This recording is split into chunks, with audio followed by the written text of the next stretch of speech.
Hey guys, if I look like crap in this video, it is because I feel like crap. I had quite the whirlwind of a weekend, and if you guys follow me over on Instagram, I have given you guys a few updates here or there on what happened this weekend. I also posted a community tab post over here. And so if you're not familiar, Ben was actually in the hospital all weekend, and so today's video is just going to be a full rundown of what went on and like an update on the situation. I'm hoping that this video can help other parents out there if they're ever in any situation like I was, because this was my first time ever dealing with something like this. And Ben had RSV, which is unfortunately a common illness, but in young kids it can be extreme. It can get extreme pretty quickly and can be dangerous, which was the case that we had with Ben. And I knew what signs to look for based on what other moms have posted on TikTok and just seeing informational videos on the RSV virus and signs and symptoms of that. So hopefully in sharing what we experienced this past weekend and what went on with Ben, I can help a family out there if they're ever in the same situation as us to diagnose their child and go seek help. So I am going to be inserting a video of what Ben's breathing looked like, but I'm going to backtrack a little bit and start with 3 or so days before we actually took Ben in. Also, I am shivering. I am so cold. So if you see me shaking, I am freezing. My house is so cold, and I'm drinking a nice coffee, so that probably doesn't help. But rewinding a little bit, the boys actually had a cold like 2 weeks ago, almost 3 weeks ago. So if you know, like normal toddlers, colds can linger, especially if your toddlers are in school like mine are. Colds can linger for quite some time, and it usually ends with some kind of a cough, and that cough always lingers. So the boys did have an ongoing cough for 2 or so weeks. So I wasn't really thinking worst case scenario when Ben first got super sick. So last weekend and Monday, the boys had off of school, and that is when I first started hearing Ben cough more. But even then, it didn't pique my interest. Tuesday was when the boys went back to school, and that is the first day that I kept Ben home from school. He had a very consistent dry cough on Tuesday. Almost every time he took a breath, he was coughing. Every minute or so, he was coughing, and it was a few coughs in a row, but it was very dry. I just kept him home that day because in his school's paperwork, it says if your kid has a consistent cough, to keep them home, otherwise they were going to have to send him home. So in my mind, I was like, I would rather just not send him than take him to school and have to go pick him up shortly thereafter. So I kept him home on Tuesday, and Tuesday afternoon around dinner time, he peaked just a very little bit of a fever. It was only a little bit over 99, so nothing crazy. I did wind up giving him Motrin before bed just so that the fever hopefully wouldn't get worse overnight. And he would be able to sleep. So that happened Tuesday night. Because he got a fever on Tuesday, they're not supposed to go to school within 24 hours of a fever. So Wednesday, I kept him home, and his cough on Wednesday wasn't as consistent as it was on Tuesday, and it actually had gotten more wet. And in like the life cycle of a cough, normally when it gets wet, that means your body is like coughing up whatever is in their lungs, whatever kind of congestion that it has. And then from there, normally you get better. So I was like, okay, he seems better. His cough is hopefully going to clear up soon, and we could be over this whole thing. His demeanor was fine on Wednesday. He actually seemed pretty lively. He ate really well on Wednesday. I'm trying to think. Tuesday is when I filmed the What We Eat in a Day, and on that day, his appetite did kind of tank, but that was because he was starting a fever. On Wednesday, I feel like he ate pretty well. So I thought he was getting better. So then we had talked to him, and we said we were gonna go back to school tomorrow. You seem like you're doing better. And then Thursday would have been over 24 hours that he was fever free. So Thursday we woke up and again, he didn't seem overly sick. He seemed okay. He asked to go to school. So I agreed. And on Thursday morning, we started to get ready for school. And about 5 minutes before we were supposed to leave, he started telling me that he was freezing cold. He kept saying, I'm chilly, I'm cold. And he was visibly shivering and shaking. So I was like, okay, you have chills. You must be getting another fever if you're visibly shaking and you have the chills. So I wound up just throwing them both in the car and taking Jack to school and then taking him home with me. And this is when he really took a turn for the worse. We got home and he was so sleepy. I got his bagels. He didn't want to eat any of his bagel. We were laying on the couch here. I think I posted an Instagram story of him laying. I wanted him to sleep and rest his body and try and get better. So he was laying on the couch here. He did doze for a little bit, but then he woke back up. And so I convinced him to get into his bed. I was like, maybe if you go in your bed, you'll be able to sleep better and take a nice nap. It'll be dark, it'll be comfy. So I did convince him to get in his bed and he fell asleep again for another hour. And my kids don't nap anymore. So I can always tell they're really sick when they choose to nap or when they fall asleep really easily. That is normally when I can tell that they're really not feeling well because they don't nap unless they have to. So he slept in his bed for about an hour, and when he woke up, that is when I got scared. I will insert the video right here. Normally when kids have RSV, they tell you to look at something called retractive breathing. If I can find a video of it, I will put it up right here. And in infants and small babies, you can see it in their stomachs. Their ribs kind of flare, and it's just a specific breathing pattern. You can also see it around their collarbones. He wasn't so much having that retractive breathing, but he was having this kind of breathing where he was taking a breath in and then he would have to go to try and force the air out of his lungs, because whatever air was getting in his lungs, it was getting trapped in there, and he wasn't able to get enough air out to then take another good deep breath. So when I saw him doing that, I got very concerned. He also was on the pale side, and he was still exhibiting a fever. I had given him some Motrin, and then after his nap, I gave him some Tylenol, but the fever was still creeping up. So I called the pediatrician right away. I booked the earliest appointment that I could, which was for, I think, like 2:15 that day. So we got in the car and we went to go pick Jack up early from school, and he fell asleep again in the car. He was so weak. He didn't even flinch when I opened the car door or anything to go get Jack from the front door of his school. He was just very pale and very weak, and it was clear that he wasn't getting enough oxygen, and so that is why he was so weak. So we grabbed Jack and we went to the pediatrician, and there they tested him for COVID, RSV, flu, and strep throat. And based on like the video I showed him and them being able to see his breathing pattern and listen to his chest, they decided to give him a nebulizer to try and break up whatever was in his chest while we waited for all of those test results to come in. And so he did the nebulizer, and it kind of gives them like a quick burst of energy, which was the case. He wanted to get off the table. He wanted to play with Jack while we waited for the results. And even after 20 minutes, it definitely opened him up a little bit more. But they wanted to do a second round of the nebulizer and then wait another 20 minutes after that and see what it did for him. So in that time, we did get confirmation that he had RSV, but like I said, they wanted to do a second nebulizer round.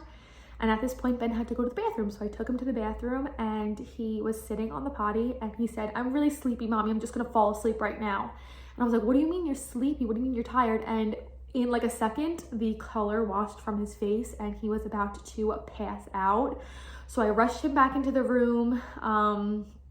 He did almost pass out. He was laying there on the table. They had him lay down, and they put like the oxygen reader on his finger, and they could see that his oxygen was dipping. Even when we got to the pediatrician and they read his oxygen, it was only at around an 89, 90, which is on the low side because, like I said, he was having that retractive and difficult breathing. His breathing patterns weren't great. But it had come up some since doing the nebulizer, and then when he passed out again and laid down, it dropped down significantly. So at that point, they advised us that we should go to the emergency room, and I had Jack with me, so I had to wait for Harris to come so that I could switch a car seat over into his car and he could take Jack home with him, and I could head over to the hospital with Ben. And they said that if he wasn't able to get his oxygen levels up to a normal or a decent number, they were going to call an ambulance, but it did raise to about a 94, and the hospital is not far from where we live. So I felt comfortable driving him there. I handed Jack over to Harris, I took Ben, and we headed over to the emergency room, and he was really taking at this point. He actually passed out again getting to the hospital. He was super, super pale, and they were like, is this his normal coloring? Is this what he looks like on a normal daily basis?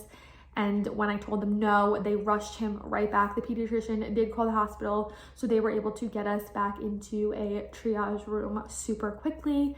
That is when they started him on IV fluids, they ran his blood, and they got him on a normal oxygen tank to try and bring his oxygen levels back up. And within a little bit of time, we got his blood results back, and a certain number that's in these blood results was very elevated. And they said the cause for this number to be elevated is usually some kind of infection. And from what I found out is that they think he was actually going septic. He was having like early stages of sepsis. His body was basically attacking itself. So on top of the RSV, he had some kind of infection in his blood, which they deemed to be a sepsis. And so we were admitted into the hospital. Now, I did not know that we were in intensive care. I wasn't really paying attention when we were being wheeled up from the emergency department up to where we were staying that night. And all throughout this on Thursday, he was having that hard breathing of him blowing out and just very shallow, quick breaths because he was not getting enough oxygen. The normal oxygen tank wasn't working either. So they actually put him on something, I think it was called free flow oxygen, where it's kind of more forceful and it forces the air into your lungs. So they put him on this free flow oxygen, and the number that he was set at was 10. I'm not sure what that means. I think it's like 10 liters of oxygen. Do not quote me on that. I'm just kind of giving you guys like the dumbed down version of all of the information that was thrown at me while I was at the hospital. And so I was under the impression that we were going to be there for one day. At this point, when we went up to the room, I didn't know about the sepsis. All they told me was that he had some kind of elevated number and they were going to give him an antibiotic for it. This wasn't until the next morning when the doctor came in that I heard the word sepsis. So that night he was super weak, super tired. They had the oxygen on really high. And so, we went to bed that night. We woke up on Friday. He definitely seemed better. Whenever he fell asleep, he wasn't having that really hard breathing, which was good. And especially because he had the free flow oxygen on, we knew it was getting pumped into his lungs. And all throughout the night that night, his oxygen kind of hovered around a 95, which is decent. You want to be, I think, above a 95. There were instances where it would dip back down to like 88, 89, 90, but he was hovering for the most part around 95. And so Friday, he did get one more round of antibiotics just to make sure. They did take his blood again and it was negative, like that number had come back down. But they did want to give him another round of antibiotics just to be safe. So they did go ahead and do that on Friday. They started weaning him off of the oxygen Friday night into Saturday, and then Saturday again, they brought him down quite a bit. By the time he went to bed on Saturday, he was only at a 2, which was really good. And then they came in the middle of the night and actually took him off the oxygen Saturday into Sunday.